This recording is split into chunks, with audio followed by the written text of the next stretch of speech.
the best academy. Hi friends, welcome to Harish academy.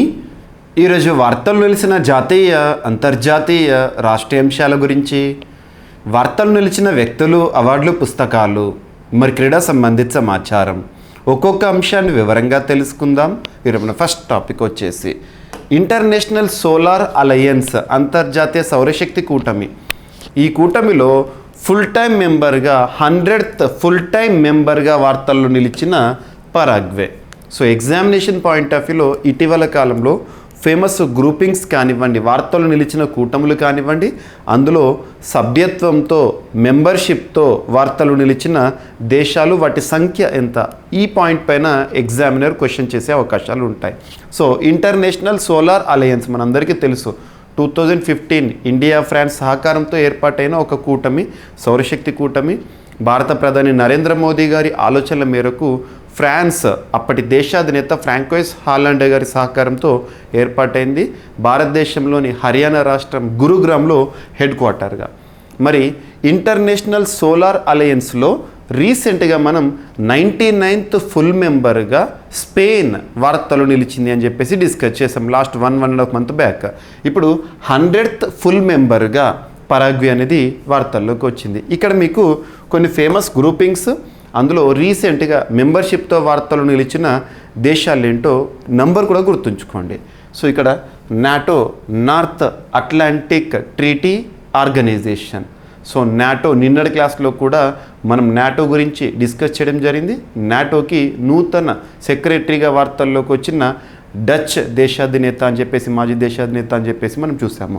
So నాటోకి సంబంధించి రీసెంట్గా మెంబర్షిప్తో 31st మెంబర్షిప్తో Finland వార్తలోకి వచ్చింది. 32nd మెంబర్గా స్వీడన్. బ్రిక్స్, సో బ్రిక్స్లో 5 దేశాలు కొత్తగా అఫీషియల్గా మెంబర్షిప్ని 2024 జనవరి 1వ తేదీన మెంబర్షిప్ని స్వీకరించాయి. ఒక దేశమేమో మెంబర్షిప్ని తిరస్కరించింది, అర్జెంటీనా, బికాజ్ ఆఫ్ జావేర్ మిలీ, ఆ దేశాధినేత, గుర్తుపెట్టుకోండి. సో బ్రిక్స్లో నూతన సభ్యత్వం పొందిన 5 దేశాలు ఏంటంటే Egypt, Ethiopia, Iran, Saudi Arabia, United Arab Emirates. And G20, so G20లో ఒక కూటమికి చోటిచ్చారు. రీసెంట్గా 2023 సెప్టెంబర్ మంత్లో భారత్ ఆధ్వర్యంలో, భారత్ అధ్యక్షతన, భారత్ ఆతిథ్యంలో జరిగిన G20 శిఖరాగ్ర సదస్సులో ఆఫ్రికన్ యూనియన్కి మెంబర్షిప్ అనేది ఇవ్వడం జరిగింది. అండ్ నాన్ అలైన్డ్ మూవ్మెంట్, ఇందులో 121st మెంబర్గా సౌత్ సూడాన్ని ఇటీవల మనం చూసాము. And international solar alliance framework agreement పైన సిగ్నేటరీగా 119th సిగ్నేటరీగా మాల్టా న్యూస్లో ఉంది. అండ్ ఇక్కడ వచ్చేసేసి 99th మెంబర్గా స్పెయిన్ వార్తల్లోకి వచ్చింది. ఈరోజు 100th ఫుల్ మెంబర్గా మెంబర్షిప్తోనేమో పరాగ్వే వార్తల్లోకి వచ్చింది. WTO, సో WTOలో 165th మెంబర్ కంట్రీగా కమరోస్ అండ్ 166th మెంబర్ కంట్రీగా తెమోర్ లెస్తే, గుర్తుంచుకోండి, world trade organization. And Artemis accords sponsored by NASA. So ఇందులో పెరు 41st మెంబర్షిప్తో, స్లోవేకియా 42nd మెంబర్షిప్తో వార్తల్లోకి వచ్చింది. ఈ లిస్ట్ ఏదైతే ఉంటుందో గుర్తుపెట్టుకునే ప్రయత్నం చేయండి. మీకు ఎగ్జామినేషన్ పాయింట్ ఆఫ్ వ్యూలో ఖచ్చితంగా ఇందులో నుండి ఒక ప్రశ్న అడిగే అవకాశం ఉంటుంది. సో ఈరోజు టాపిక్ దానికి లింక్ చేస్తూ ఇదంతా చెప్పాను. అండ్ సో ఇటీవల భారతదేశం యొక్క వృద్ధి రేటును అంచనా వేస్తూ వార్తలు నిలిచిన సంస్థలు ఏవైతే ఉంటాయో ఆ సంస్థల పేర్లు గుర్తుంచుకోండి, వారి యొక్క అంచనా, ఆ గణాంకాలు ఏవైతే ఉంటాయో నంబర్స్ని గుర్తుపెట్టుకునే ప్రయత్నం చేయండి. జాతీయ స్థాయిలో కానివ్వండి, అంతర్జాతీయ స్థాయిలో కానివ్వండి, ప్రముఖ సంస్థలు.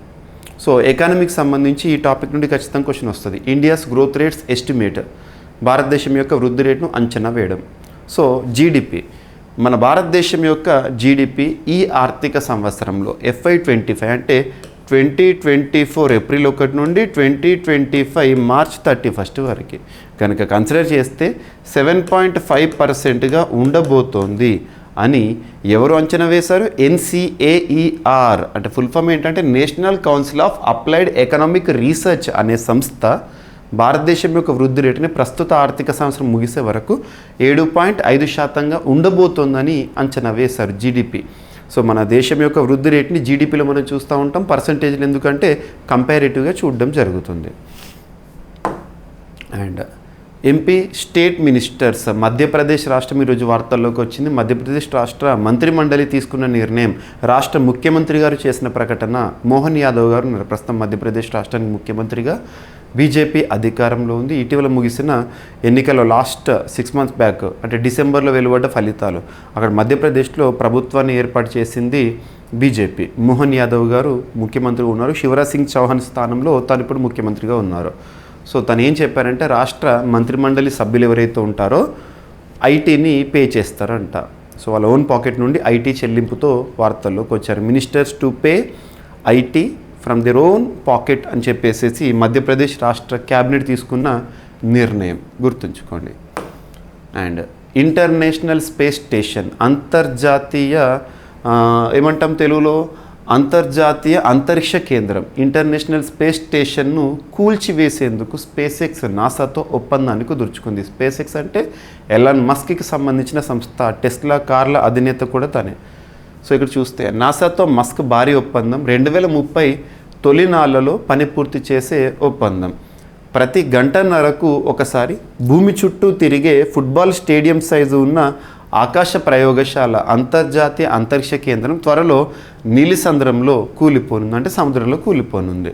2030 సంవత్సరం కల్లా పాతబడిపోతున్న ఇంటర్నేషనల్ స్పేస్ స్టేషన్ అంతరిక్ష చెత్తగా మిగిలిపోకుండా తదుపరి ప్రయోగశాలకు అవరోధంగా ఉండకుండా చూడాలని అమెరికాకు సంబంధించిన నాసా నిర్ణయించుకుంది. అందుకే గడువు ముగిసే నాటికి దానిని ప్రస్తుత కక్ష నుంచి తప్పించనుంది. కామన్గా మనం చూడండి, మన అవసరాల కోసం స్పేస్లోకి పంపించే శాటిలైట్స్ కానివ్వండి, ఇటువంటివన్నీ కూడా కాలం చెల్లిన తర్వాత, ఒక నిర్ణీత సమయం తర్వాత అవి చెత్తలా ఉండిపోతున్నాయి. చెత్త అనేది ఏంటంటే మన పనికిరాంది చెత్త, మనకి యూస్ఫుల్ కాంది. సో ఫ్యూచర్లో పంపబోయే శాటిలైట్లకు కానివ్వండి, వాటికి అది అవరోధంగా ఉండొచ్చు, ఢీకొనే ప్రమాదం కూడా ఉండొచ్చు. కాబట్టి అటువంటి అంతరిక్ష చెత్తను మనం ఏమంటామంటే స్పేస్ జంక్ లేదా స్పేస్ డెబ్రిస్ అంటాం. ఆ అంతరిక్ష చెత్తను నిర్మూలించడానికి ఏ దేశానికి సంబంధించి ఆ దేశం చొరవ తీసుకోవాలి. భారత్ కూడా టార్గెట్ పెట్టుకుంది. ఇవన్నీ కూడా మనం చూస్తున్నాం. సో అందుకే గడువు ముగిసే నాటికి ప్రస్తుత కక్ష నుంచి తప్పించనుంది. ఇప్పటికే రాకెట్ల తయారీతో అంతరిక్ష అనుభవం కలిగిన కుబేరుడు ఎలాన్ మస్క్కు చెందిన స్పేస్ ఎక్స్ సంస్థకు నాసా ఈ బాధ్యతను అప్పగించిందంట. గుర్తుంచుకోండి, ఇంటర్నేషనల్ స్పేస్ స్టేషన్ నిర్మాణం కోసం తొలి భాగాలు 1998లో రాకెట్లు తీసుకెళ్లారు. 2000 సంవత్సరం దాకా దీని నిర్మాణం అనేది కొనసాగింది. శూన్యంలో ఎన్నో భిన్న ప్రయోగాలకు ఇంటర్నేషనల్ స్పేస్ స్టేషన్ సాక్షిగా నిలిచింది. అమెరికా, రష్యా, కెనడా, జపాన్ తదితర దేశాలు దీని నిర్వహణ చూసుకుంటున్నాయి. 2028లో చేతులు దులిపేసుకుంటామని రష్యా చెప్పడం జరిగింది రీసెంట్గా. అండ్ క్షయ నిర్ధారణకు 3D వ్యవస్థను అభివృద్ధి చేస్తూ శాస్త్రవేత్తలు వార్తల్లోకి వచ్చారు. మీకు ముఖ్యంగా సైన్స్ అండ్ టెక్నాలజీకి సంబంధించి ఇన్నోవేషన్స్ పైన క్వశ్చన్స్ అడుగుతారు. ఆ ఇన్నోవేషన్స్ ఏవైనా సరే, ఐఐటీసే కానివ్వండి, వివిధ సంస్థలకు సంబంధించి కానివ్వండి, అంతర్జాతీయ సంస్థలు కానివ్వండి, వివిధ చేస్తున్న పరిశోధనలు ఏవైతే చూడండి. మానవులు సహా క్షీరదాల ఊపిరితిత్తుల్లోని వాతావరణాన్ని పోలిన 3D హైడ్రోజెల్ కల్చర్ వ్యవస్థను బెంగళూరులోని Indian institute of sciences IISc Bengaluru bio engineering విభాగం విజయవంతంగా రూపొందించింది. క్షయవ్యాధిని కలిగించే మైకోబాక్టీరియం ట్యూబర్కులోసిస్ క్రిములు ఊపిరితిత్తులను ఎలా దెబ్బతీస్తాయి, వాటిపై ఏ మందులు ఎలా పనిచేస్తాయి అనే అంశాలను దీని ద్వారా నిర్ధారించవచ్చు. ప్రస్తుతం వాడుతున్న 2D కల్చర్లో క్షయకారక MTB ఎలా పెరుగుతుందో 7 రోజుల వరకు మాత్రమే గమనించగలం. 3D హైడ్రోజెల్ కల్చర్లో 3 వారాల వరకు అంటువ్యాధి వృద్ధిని వీక్షించవచ్చు. అండ్ ఇది గుర్తుపెట్టుకొని సరిపోతుంది. IISc బెంగళూరు వారు చేసిన పరిశోధన. సో ఈరోజు అవార్డ్స్, సో 2 పురస్కారాలు వార్తల్లోకి వచ్చినాయి. సో ప్రతిష్టాత్మక పెన్ ఇంటర్నేషనల్ ప్రైజ్, సాహిత్య రంగంలో ఇచ్చే ప్రతిష్టాత్మక పురస్కారం ఈ సంవత్సరానికి అరుంధతి రాయ్ గారికి దక్కింది. సో నిస్సంకోచంగా నిజాలను వెల్లడించే రచనలకు గాను బుకర్ ప్రైజ్ విజేత ప్రముఖ రచయిత్రి అరుంధతి రాయ్కి పెన్ పింటర్ ప్రైజ్ 2024 దక్కింది. అక్టోబర్ 10న జరిగే కార్యక్రమంలో ఆమెకు ఈ అవార్డును అందజేస్తారంట. ఈ సందర్భంగా తను మాట్లాడారు. 2009లో స్థాపించిన, గుర్తుంచుకోండి, year of institution related to awards, that is mandatory to know. So 2009లో స్థాపించిన ఈ పురస్కారాన్ని భావ ప్రకటన స్వేచ్ఛకు ప్రతీకగా నోబెల్ గ్రహీత నాటక రచయిత హరోల్డ్ పింటర్ జ్ఞాపకార్థం అందజేస్తున్నారు. తనకు పురస్కారం రావడం పట్ల రాయ్ సంతోషం వ్యక్తం చేశారు. ప్రపంచం తీసుకుంటున్న అపారమైన మలుపులపై రచనలు చేయడానికి హెరాల్డ్ పింటర్ మనతోనే ఉన్నారని విశ్వసిస్తున్నారు. గుర్తుంచుకోండి. So examination point of view అడగవచ్చు. పెన్ పురస్కార గ్రహీత ఈ సంవత్సరానికి సంబంధించి ఎవరు, ఏ రంగము, ఎవరి జ్ఞాపకార్థం ఇస్తారు, ఏ సంవత్సరంలో, ఇయర్ ఆఫ్ ఇన్స్టిట్యూషన్. అండ్ భారతీయ రచయిత్రికి కామన్వెల్త్ పురస్కారం అనేది దక్కింది. కామన్వెల్త్ సంబంధించి కామన్వెల్త్ కథానికల పోటీలో ముంబైకి చెందిన 26 ఏళ్ల సంజనా ఠాకూర్ ప్రథమ బహుమతిని గెలుచుకున్నారంట. ఈ బహుమతి కోసం ప్రపంచవ్యాప్తంగా పోటీ పడిన 7,359 మందిలో ఆమె ప్రథమురాలిగా నిలిచినట్లు రీసెంట్గా ప్రకటించారు. ఆమెకు 5,000 పౌండ్ల నగదు ప్రదానం చేస్తారంట. సంజన కథకు శీర్షిక ఐశ్వర్యరాయ్ కావడం విశేషం. సో ముంబైకి సంబంధించి భారతీయ రచయిత్రికి కామన్వెల్త్ బహుమతి అనే అంశము. అండ్ నెక్స్ట్ క్రీడలకి సంబంధించి డేవిడ్ వార్నర్ వాస్తవానికి భారతదేశంతో అత్యంత సన్నిహితంగా లేదా భారతీయులు అత్యంత ఇష్టపడే ఒక విదేశీ ప్లేయరు లేదా క్రికెటర్ ఎవరంటే డేవిడ్ వార్నర్. మన ఇండియన్ సాంగ్స్ పైన తను వేసే చిందులు కానివ్వండి, డ్యాన్సెస్ కానివ్వండి, ఇండియన్స్తో ఎమోషనల్ వీడియోస్ కానివ్వండి, సో భారతదేశ సంస్కృతిని అభిమానించే ఆటగాడిగా కానివ్వండి, ఎన్నో ప్రత్యేకతలు ఉన్న David Warner so Sunrisers Hyderabad తరపున గతంలో ఆడాడు, ప్రస్తుతం ఢిల్లీ తరపున ఉన్నారు. అండ్ ప్రస్తుతం అంతర్జాతీయ క్రీడాకారుడిగా తనకంటూ గుర్తింపు పొందిన ఒక డాషింగ్ ఓపెనర్గా ఉన్న డేవిడ్ వార్నర్ ఆస్ట్రేలియా అంతర్జాతీయ క్రికెటరు, ఓపెనరు.